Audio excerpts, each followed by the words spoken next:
Hey, so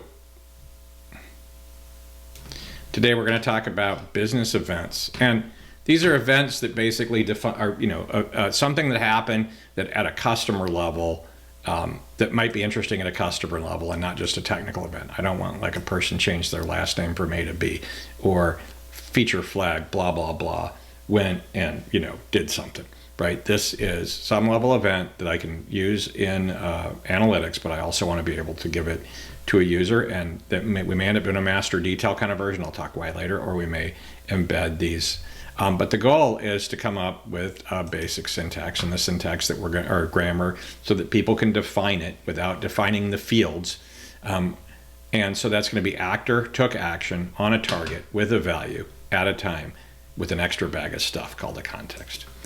And so let's just start at the top, right? So the goal is to create some kind of structured language that we can describe these events in.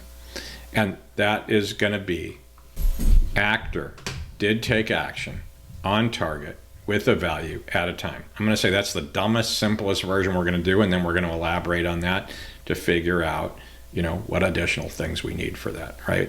And so in this case, the actor is the one taking the action. And I've been in a bunch of OBO on behalf of lately, so I feel like that might be more complicated than that. But in this case, and then the action is, well, the action they took, and there's a target of that, and there's an optional value, and then we need to know the time. This time thing could actually be additional metadata. We could claim it's a metadata structure, but what I really wanted out of this was a set of fields that everybody can count on that'll be in every one of these, and then there'll be some additional fields that are optional. And then you'll have to know the meaning of that particular event. So the example we're going to use here is customer did purchase on a card X, $50.23. Super simple event. I know people are going to be like, I have a lot more complicated events than that, and we can talk about that, how that works. So that would be the simplest. Customer actor took action on a target for a value with some date. So the next one up is a little more complicated, and that's action sub-action, right? So if we look at those actor, action, target, value, date, all of those could become more complicated over time. And so one of them would be action sub-action. And if you got a debit card, you can make a purchase that's either a debit or it can be a credit purchase, right? And so we actually did a purchase with the card, and it was either a debit or credit. And so customer X did action sub-action purchases with a debit transaction on the card. The target is blah, and the value was 50.23, and I did it on January 1st, 2000, right? It was the first purchase of the millennium, and well, for you oldsters.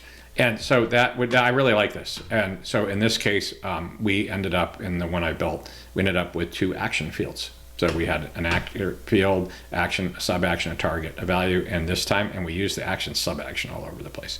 Now, it turns out target by itself, it can be too simplistic, and so we have a decision to make there. Do we want to have target, sub-target? But a lot of times it's like, I moved money from this account to that account, right? Joe, the customer, action moved money from account to account, this amount, right? This did a Venmo. I did a Venmo purchase,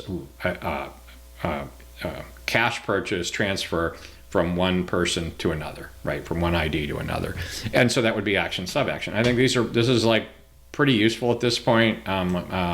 We have multi-part target, and we've got a multi-part action. And so multi-part fields, the debate in multi-part fields is whether they should be like a JSON thing, or we do a fixed couple fields.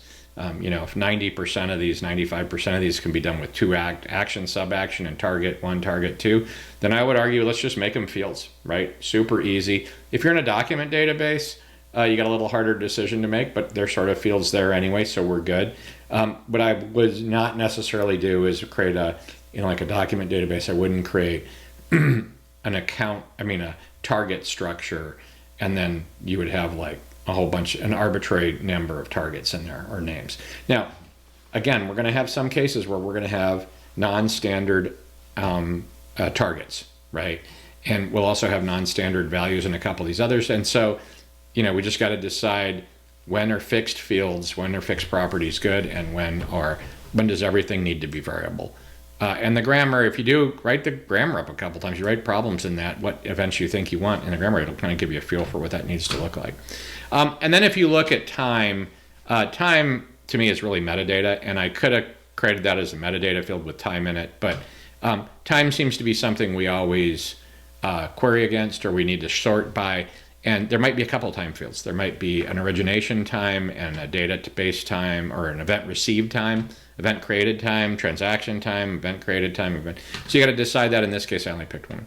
And then you've got the context, which is the bag of stuff. So we had some super powerful common fields, actor, action, target, value.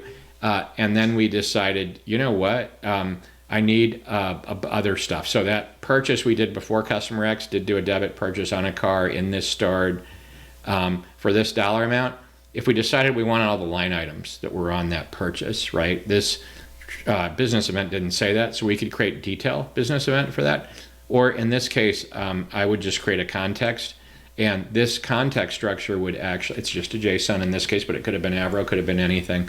That the fields in that context, some of those would be very specific to that action sub-action type. And then like one of the questions is what to do with metadata tracking and tracing. And so we have two options. One is we could, just like we did with date time, if we knew we had span or trace or correlation IDs that were going to tie these event streams together, because those are really important, then we could put those in their own fields, or in this case, I just stuffed them into the context. So the context here has the 3 line items for the purchase we did before, and then it's got span and trace IDs that basically let us do correlation with this, but they weren't part of the core data, so they didn't end up with their own fields. But that's really up to you. Again, the goal is create a grammar and then decide how complex each of those attributes or properties in that grammar are, and then what would go into a context. If you can't come up with a language to describe your events, then you probably may not really know. And so when you talk about persisting these, right, there's some organization pieces around this. Typically what I've seen is we did a JSON, all the top level actor, action, target, value, date ended up at the top level of a JSON document, and then we had a nested object that had the context in it, and there was a debate whether that should be deep or just one deep. In other cases, you might just do the whole thing as JSON, but that would actually, you know what, the net is the same. You just got to decide the format you're going to use, because these events are going to be serialized into message payloads, and then they're going to be written out to databases. So most of the time I just use a POCO for these, POJO, plain old Java object, plain old C# object, and for all the mandatory, and then we just have a dictionary for any of the context part of that.